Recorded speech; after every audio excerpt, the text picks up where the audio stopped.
এই রাজনীতির সাথে সম্পৃক্ত হওয়ার পর থেকে আমি নানান রকমের প্রশ্নের সম্মুখীন হয়েছি, যারা আমার সঙ্গীত কর্মে মুগ্ধ হয়ে বাংলাদেশ এবং বাংলাদেশের মানুষ যারা বিদেশের মাটিতে অবস্থান করছেন সকল পর্যায়ের ভক্তদের কাছ থেকে সন্তুষ্টি অসন্তুষ্টি কিছু কথাবার্তা আমার কানে আসে।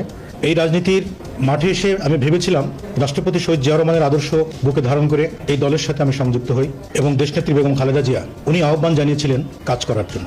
আমি তার কথাই এই দলের সাথে সম্পৃক্ত হয়েছি, বড় বড় পদও পেয়েছি। আজ এই সংবাদ সম্মেলনের মাধ্যমে আমি এই দল থেকে পদত্যাগ করার সিদ্ধান্ত নিচ্ছি। আর বিএনপির যে কাহিনী শুনছি আমি সারা দেশ থেকে, চাঁদাবাজি, দখল, মামলা করা, মানুষকে জিম্মি করা, এইভাবে যদি চলে তাহলে বিএনপিরও আওয়ামী লীগের পরিস্থিতি সময় লাগবে না। অলরেডি মানুষ বিরক্ত হয়ে যাচ্ছে। আমার মনে হয় দলের হাইকমান্ড ব্যবস্থা গ্রহণ করছেন, কতটুকু সঠিকভাবে করতে পারে সেটা দলের হাইকমান্ডকে বুঝতে হবে। যদি ভুল করে তাহলে এখনকার যে জেনারেশন বিনা চ্যালেঞ্জে কাউকে ছেড়ে দিবেন।